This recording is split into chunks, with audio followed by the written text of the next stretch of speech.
April 15, 1945, Rhine River crossing, Western Germany. Anna Keller had always believed the stories her leaders told her about the Americans. They were greedy merchants, soft and decadent, fighting a war they could not win because their hearts lacked the fire of true conviction. But as the artillery shells whistled overhead and the river churned with the chaos of retreat, she clutched her radio headset and wondered if those tales would hold when the enemy finally closed in. What awaited her across the water was not the monster she feared, but a taste of a world so full it would quietly break everything she thought she knew. The ground shook like the earth itself was angry, and Anna pressed her back against the cold stone wall of the makeshift communications bunker. She was 22, one of the Helferinnen, young women like her who had volunteered to serve the fatherland in any way they could, manning radios and telephones to keep the lines open for the soldiers. Her hands, still steady from years of training in Munich, now trembled as she packed up the last of her equipment. The Rhine stretched before them, a muddy barrier swollen by spring rains, and on the far bank the Allies were pouring across in waves of steel and men. It was the final push, the one the newsreels had warned about for months, Operation Plunder, where thousands of British and American troops bridged the river under cover of darkness and smoke. By dawn, more than 30 bridges spanned the water, carrying tanks and trucks that outnumbered anything the Wehrmacht could muster anymore. Anna's unit, a small group of 5 women attached to the 15th Army, had been ordered to hold the line. But holding meant little when fuel ran dry and orders stopped coming. She glanced at her companions. Greta, the sharp-tongued girl from Berlin with her blonde braids pinned tight. Liesel, quiet and pale, who had joined to escape a factory job. And the others, all in their early 20s, dressed in the gray skirts and jackets of their service uniforms. They had been proud once, singing songs of victory as they relayed messages from the front. But now, with Berlin under siege and the Führer's voice fading from the broadcasts, pride felt like a heavy coat in Americans as brutal cowboys, looting and worse, especially for women like them. Helferinnen were to be protected, they said, but protection seemed a joke when surrender meant uncertainty. She dropped her pack and raised her hands, stepping into the open with the others. An American jeep rolled up, its soldiers young and dust-covered, rifles slung but eyes sharp. "You're coming with us," one said in halting German, his voice matter-of-fact, not triumphant. No shouts, no rough hands, just a quiet efficiency that left Anna staring.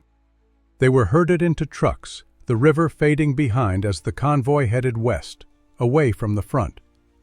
What they didn't know yet was that this ride would take them far beyond Europe, to a place where the real unraveling would begin, not with bullets, but with something as simple as a meal. The journey blurred into days of guarded trains and ships, the women's compartments separate and sparse but clean. Whispers passed among them, stories of camps in the American heartland, where prisoners toiled under the sun.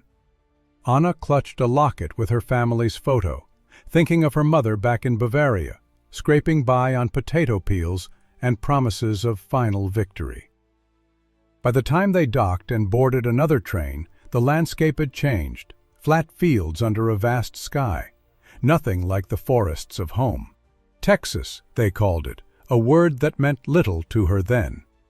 The camp gates loomed, wire fences stretching into the heat haze, and as they stepped out, the dry wind carried scents of pine and something baking.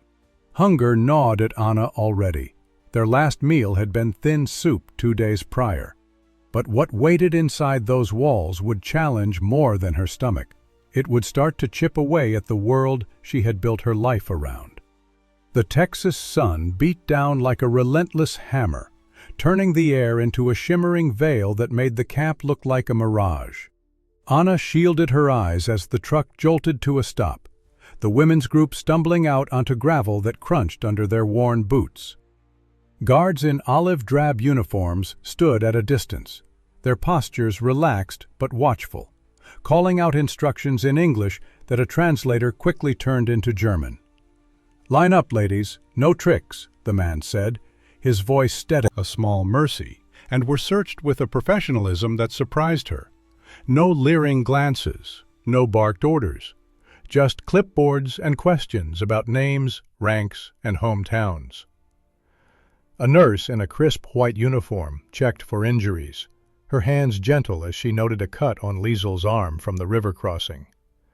"You'll be fine," the nurse said through the translator, offering a clean bandage without a hint of scorn.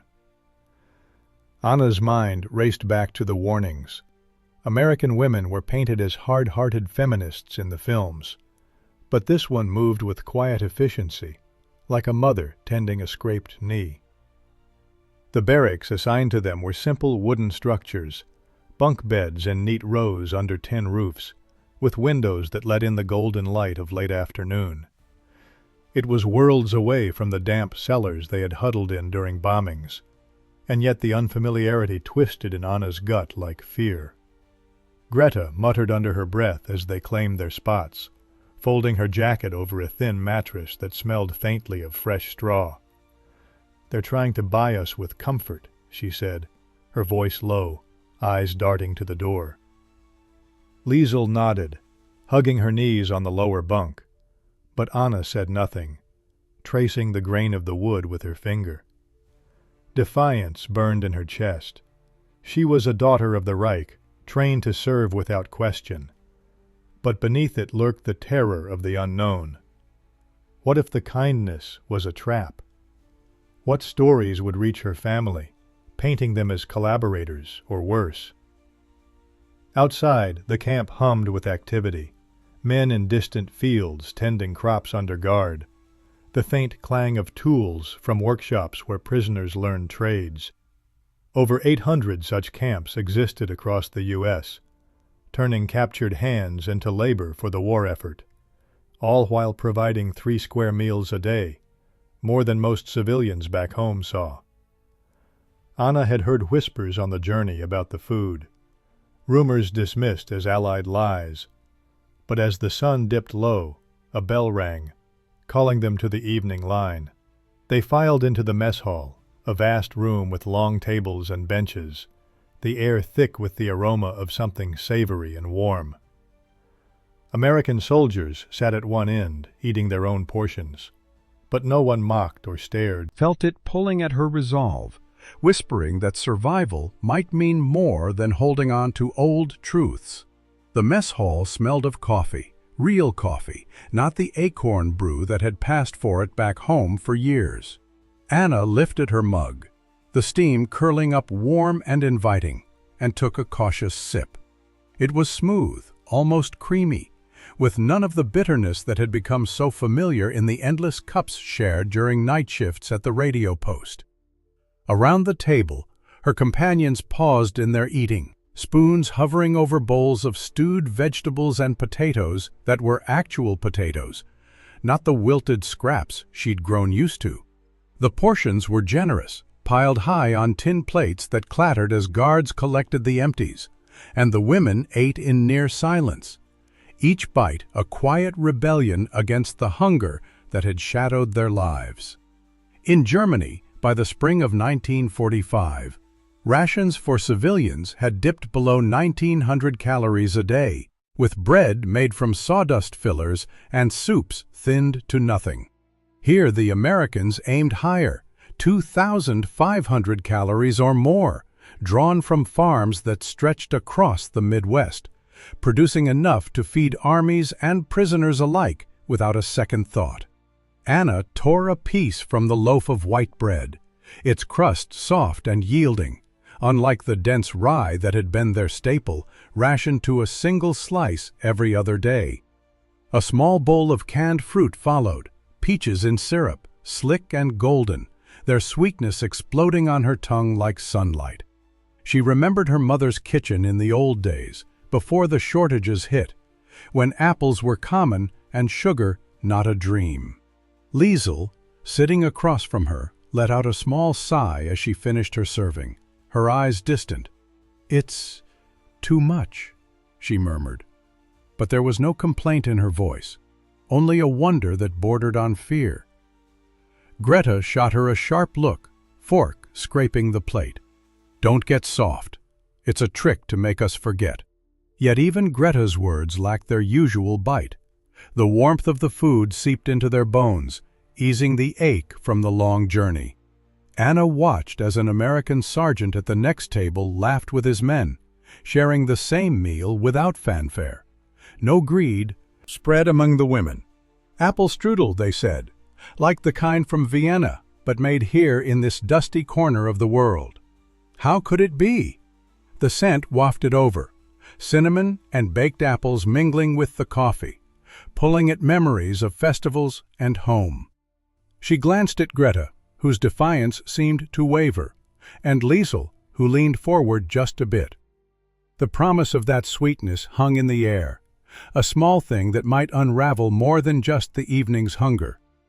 Chef Rossi rolled the dough with hands that moved like they knew every secret of the flour, stretching it thin across the wooden table until it was almost see-through, delicate as a whisper. Anna stood at the edge of the kitchen doorway, drawn there by the bell that had rung after the main meal, her fellow women peering in with a mix of suspicion and hunger. The camp's kitchens were no grand halls, but sturdy brick buildings behind the mess, where steam rose from pots and the air hummed with the clatter of pans. Rossi, a stocky man in his 40s with an accent that twisted Italian into English, led the crew, mostly army cooks with roots in Europe, hired for their skills in feeding masses without waste. Immigrants like him had poured into America before the war, bringing recipes from old worlds to new lands, and now they adapted them for the camps. In Texas, orchards nearby supplied bushels of crisp apples, picked fresh and trucked in without the delays that plagued supply lines in bombed-out Germany. Over 1 million pounds of fruit crossed American farms that season alone, turning what was once a treat into everyday fare for soldiers and prisoners alike. Anna watched as Rossi layered the dough with sliced apples from wooden crates, their skins red and firm, dusted with cinnamon that came straight from spice tins. No shortages here, no black market trades for a pinch. Sugar sprinkled on next, white and pure, the kind her grandmother had hoarded for special Sundays back in the village. A German woman like her knew strudel as Apfelstrudel, a pride of the homeland, flaky and warm from wood-fired ovens in Vienna cafes. But Rossi's version promised more. Raisins plump in rum, nuts ground fine, all baked in electric ovens that hummed steadily, fueled by power plants that never flickered. "It's good," golden rolls sliding into the oven, where heat bloomed even and true. Anna's thoughts churned. The Reich had taught her that American life was shallow, built on factories that churned out junk, not quality. But here was proof of the opposite. A kitchen alive with abundance, where even prisoners got a slice of something fine. Simple as it seemed, it stirred a doubt, small but insistent, about the stories that had shaped her days. As the first trays emerged, steaming and perfect, the translator waved them forward. Tasting it would change everything. The crust flaked perfectly, golden and warm, as Anna's fork pierced the first slice placed before her on the communal tray. The mess hall had quieted to a hush, broken only by the soft clink of utensils and the occasional sigh from women who had never dreamed of such a thing in the final months of the war. Steam rose from the strudel, carrying the deep, spiced aroma of apples baked slow, their juices mingling with a buttery glaze that glistened under the lights. Anna hesitated, her hand steady but her heart unsteady, remembering the last time she'd tasted anything close. A wartime version at a morale rally, made with sour fruit and dough tough as leather, shared among officers to boost fading spirits.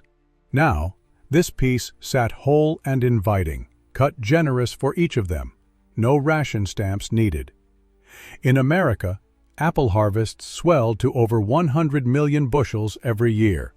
Orchards in places like Washington and New York churning out fruit that filled trains and trucks without pause.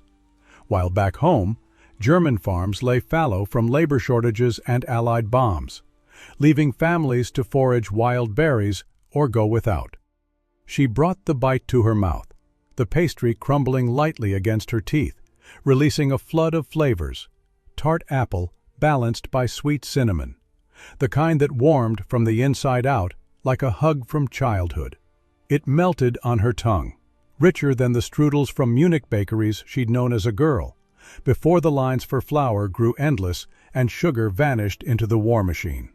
Anna closed her eyes for a moment, the taste pulling her back to summers in Bavaria, picking apples with her brothers under blue skies, no sirens wailing overhead. But this was no memory. It was real, made by steel or guns. Nights in the barracks were for sharing stories no one dared say aloud during the day, when guards might pass by the windows or the clatter of camp life drowned out softer words. Anna lay on her bunk, the thin blanket pulled up against the unfamiliar chill of Texas evenings, listening to the creak of wooden beams and the distant hoot of owls that sounded nothing like the birds back home. The strudel lingered in her thoughts, its sweetness a ghost on her tongue, and as the lights dimmed to a single bulb overhead, Greta broke the silence from the bunk below.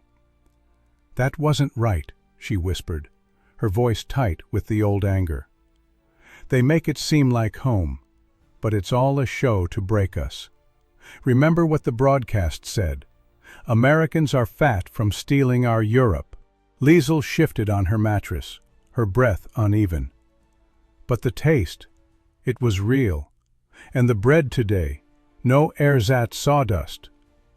The others murmured agreement, their voices weaving through the dark like threads pulling at a seam. Anna sat up slowly, the springs of the bed groaning softly, and stared at the shadowed faces around her. Letters had started arriving that week, thin envelopes stamped with red crosses, carrying news from families scattered across a crumbling Reich. Her own came from her mother in Bavaria, the paper creased and faint, tales of lines for turnips that lasted hours, of neighbors trading heirlooms for a sack of flour, and blackouts that stretched into weeks as power lines fell under bombs. By May 1945, over 70% of German cities lay in rubble, with food shortages hitting so hard that urban civilians averaged just 1,000 calories a day, barely enough to keep a child alive. Anna folded the letter back into her pocket, its words heavy as stones.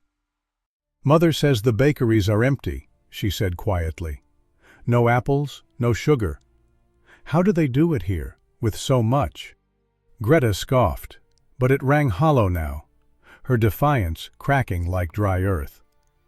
The propaganda had painted the Allies as monsters hoarding wealth.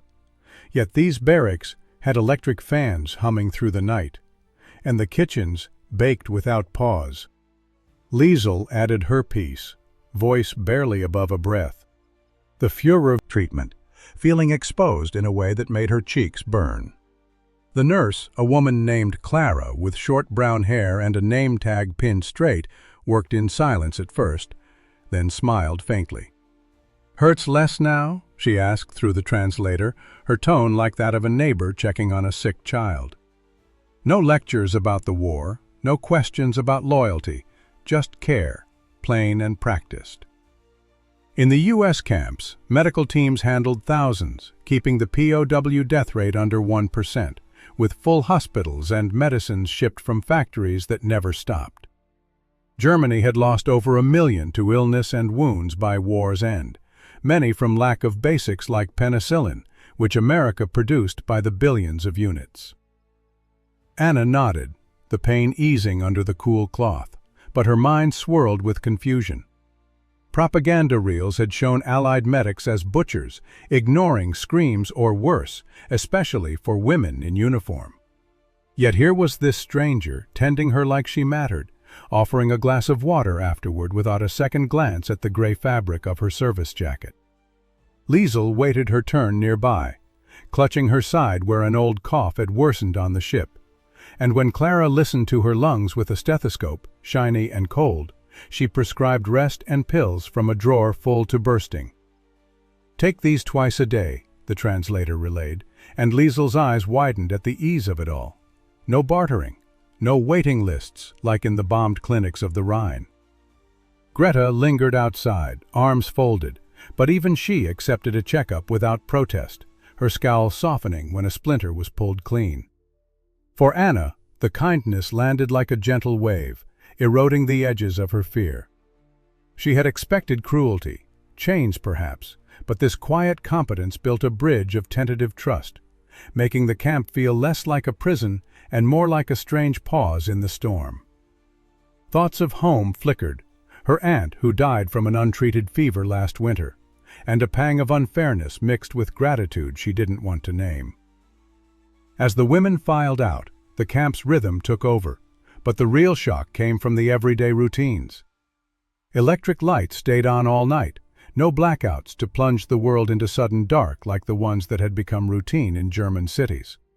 Anna woke to the steady glow filtering soap flakes that bubbled white. Back home, soap had turned into a luxury by 1945, made from ersatz fats or traded on the streets, while over 1 million American households churned out linens from cotton fields that stretched endless across the South.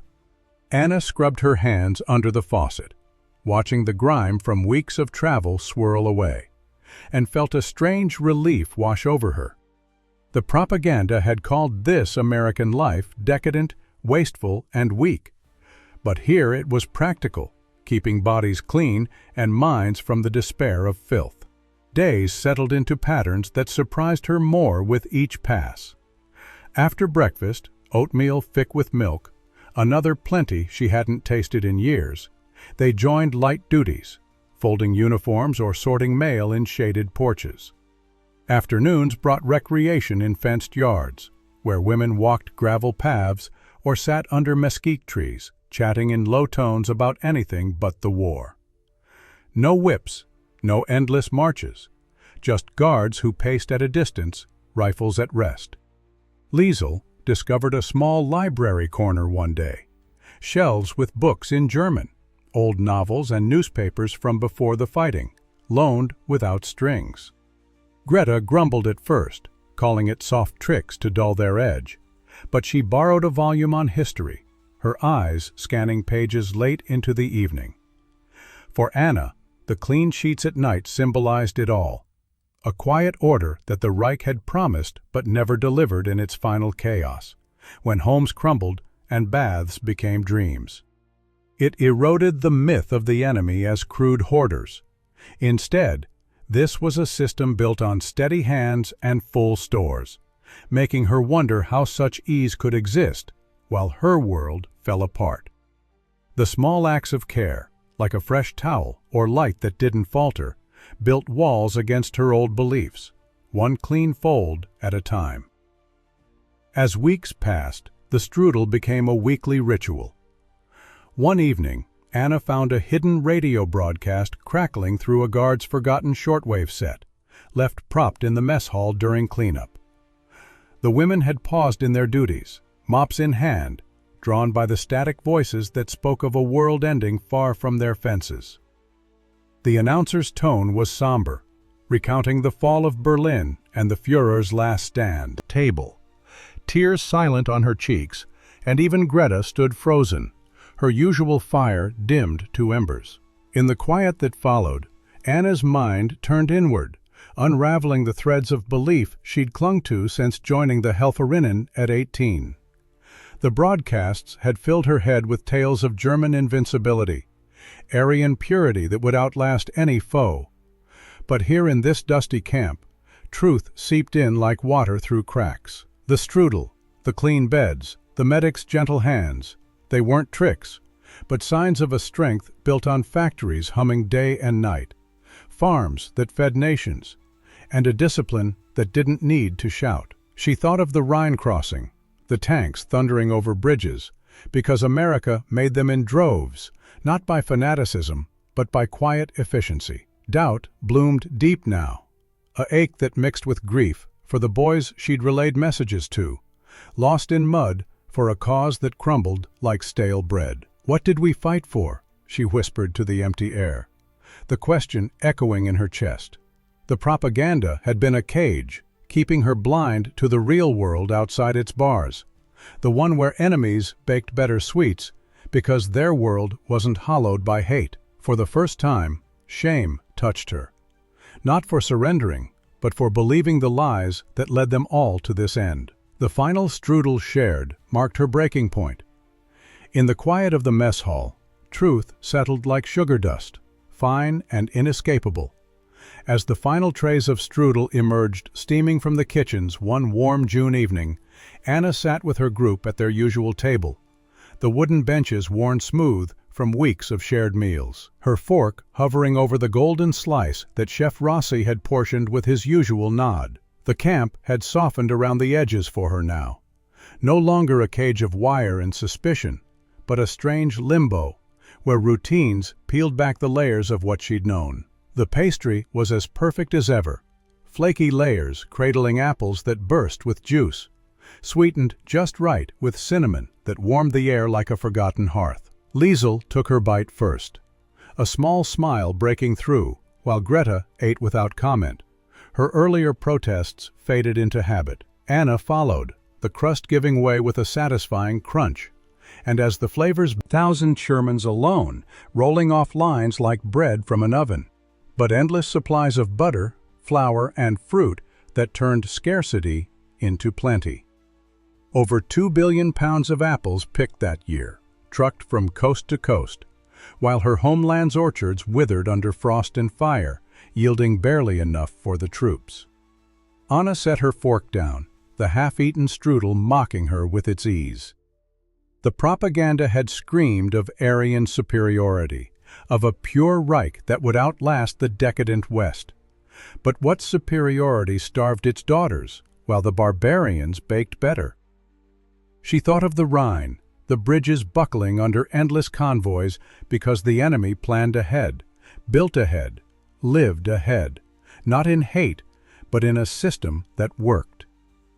Tears pricked her eyes, not from sorrow for the lost war, but from the bitterness of seeing clearly. Defeat had come long before the surrender, in the factories humming far away, in the fields that never went hungry. The women around her felt it too, a shared silence heavier than words, as the sweetness turned to ash in their mouths. Greta met her gaze, and for once no defiance sparked there, just a mirror of the unraveling. In that moment, the ideological cage shattered, leaving Anna hollow but awake. The abundance wasn't kindness alone. It was proof that the fight had been lost in the everyday, the overlooked details that propaganda buried deep. Her hands trembled as she pushed the plate away, the camp's hum fading to a roar in her ears. What remained was a slow, painful enlightenment, the kind that reshaped a soul one bitter truth at a time. Letters arrived like fragile birds, painting pictures of ruins back home that made the camp's fences feel both a shield and a cage. Anna clutched one in her lap one afternoon, the thin paper from her sister detailing the chaos in Bavaria. Streets choked with debris from the final bombings, markets where bread cost a week's wages in the wild inflation that gripped the nation. By summer 1945, hyperinflation had soared prices 1,000-fold, turning marks to worthless scraps, while 70 million civilians scraped by on meager aid drops, their homes reduced to rubble by Allied raids that leveled over 400,000 buildings. Of unspoken losses. Greta joined them later, quieter now, admitting in fragments how her Berlin flat had burned in a firebombing, leaving her mother to forage in parks. The Enlightenment settled bittersweet, a slow dawn. The Reich's promises of glory had blinded them to the hunger it sowed, while the Americans, with their vast prairies yielding wheat by the billions of bushels, built a world that endured without the need for conquest. Anna felt the old ideologies crumble further, replaced by a reluctant respect, not for the victory, but for the life it revealed. Shame mingled with relief. She had survived, yes, but at the cost of seeing her world for the hollow shell it was. Repatriation loomed on the horizon, ships waiting to carry them back. But Anna knew the change ran deeper than borders. Months later, as Anna boarded the ship bound for Europe, she carried the memory of that strudel like a quiet talisman, a symbol of a world remade through abundance rather than force. In the end, wars are lost not just on the fields of battle, but in the quiet unraveling of the stories we tell ourselves, where a simple taste can shatter empires built on lies. If these hidden truths from history draw you in, consider subscribing for more untold stories from the past.